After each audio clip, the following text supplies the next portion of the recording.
بسم اللہ الرحمن الرحیم۔ قضاء حاجت اور استنجا کے آداب۔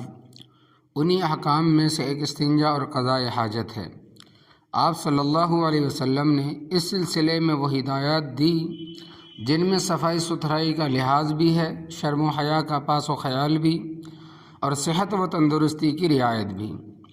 شرم و حیا کے باب میں عرب اس درجے پست ہو چکے تھے کہ قضاء حاجت کے وقت سطر کو مزح کا خیز تصور کرتے تھے، یعنی ہنسی مذاق کی جگہ تصور کرتے تھے۔ آپ صلی اللہ علیہ وسلم نے اس کو ضروری قرار دیا اور فرمایا کہ اگر کچھ اور سامان سطر نہ ہو، یعنی کہ کوئی چھپانے کی جگہ نہ ہو، تو کم سے کم ریت کا ایک ڈھیر ہی بنا کر اس کی اوٹ میں بیٹھے کہ بے پردگی نہ ہو۔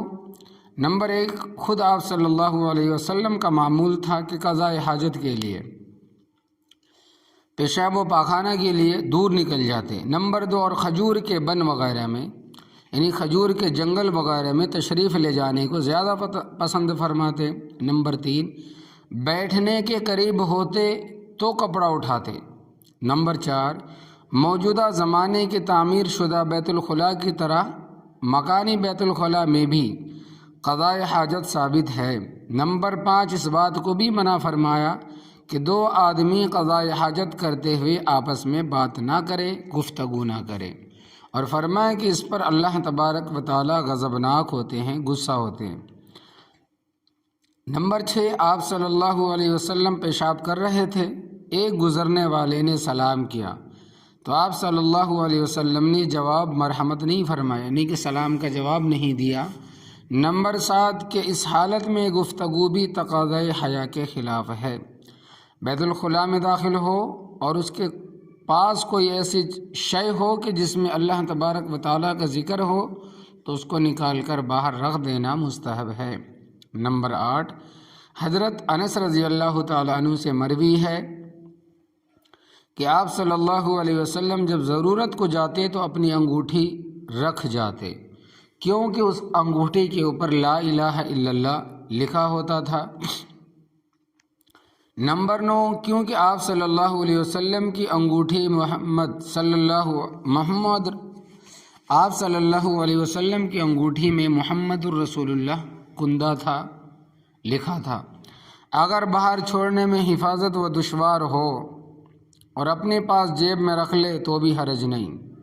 چنانچہ فقہاء نے اس بات کی اجازت دی ہے کہ انگوٹھی کا نگینہ اندر کی طرف موڑ لیں، یا اس چیز کو جس پر اللہ کا ذکر ہے اس طرح محفوظ کر لے کہ گرنے کا اندیشہ نہ ہو، تو یہ بھی درست ہے۔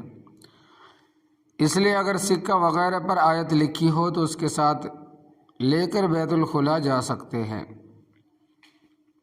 مگر اس چیز کو اندر رکھ لیں، کپڑے کے اندر، باہر نہ رکھیں۔ پیشاب کرتے ہوئے چھینٹ وغیرہ سے بچنے کی حتی المقدور سعی کی جائے، کوشش کی جائے، جہاں تک ہو سکے پیشاب کی چھینٹوں سے بچنے کی کوشش کی جائے، اس لیے کہ آپ صلی اللہ علیہ وسلم نے بیٹھ کر پیشاب کرنے کو پسند فرمایا۔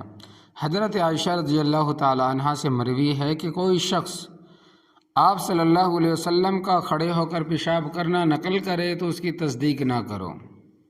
حضرت عائشہ رضی اللہ تعالی عنہا سے مروی ہے کہ کوئی شخص آپ صلی اللہ علیہ وسلم کا کھڑے ہو کر پیشاب کرنا نقل کرے تو اس کی تصدیق نہ کرو، اس کو سچا نہ جانو، ہاں کوئی عذر ہو تو حرج نہیں ہے۔ چنانچہ بعض مواقع پر غالباً کسی عذر کی وجہ سے آپ صلی اللہ علیہ وسلم نے کھڑے ہو کر بھی پیشاب کیا ہے، مگر مجبوری کی حالت میں، عذر کی حالت میں نرم جگہ کا پیشاب کے لیے انتخاب کرے تاکہ چھینٹ نہ پڑے۔ خود آپ صلی اللہ علیہ وسلم نے اس کی ہدایت فرمائی ہے۔ اسی طرح ہوا کی رخ پر پیشاب نہ کیا جائے کہ اس میں بھی نجاست سے آلودگی کا ڈر ہے۔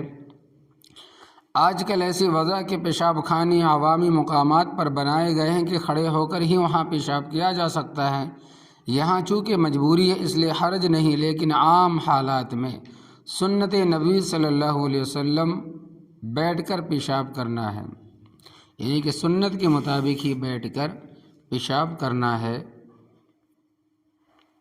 یہ سمجھ لیں۔ ضروری بھی ہے، اچھا بھی ہے، سنت بھی ہے۔